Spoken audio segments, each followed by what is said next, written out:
Hey everybody, this is a quick video to show you how to do a reset or a restart, a factory restart on your Miele dishwasher if it's acting up for some reason. It's real simple to do. I'll show you how to do it. So right now my dishwasher's on. See if I turn it off. If I turn it back on, it comes right back to the setting that it was in. Like, okay, 208, this auto setting. Turn it off. Well, it comes back to the beginning, but it comes right back into the wash cycle. So what I want to do a reset is I'm going to turn it off.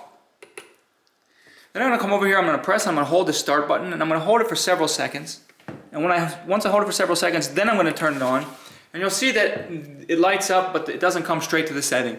So now it's going to go through this reset process, which takes a few seconds. And then once the few seconds goes through, then it will pop back up into being able to start your wash. So that's how you do a reset on a Miele dishwasher. Thanks a lot for watching. Have a great day.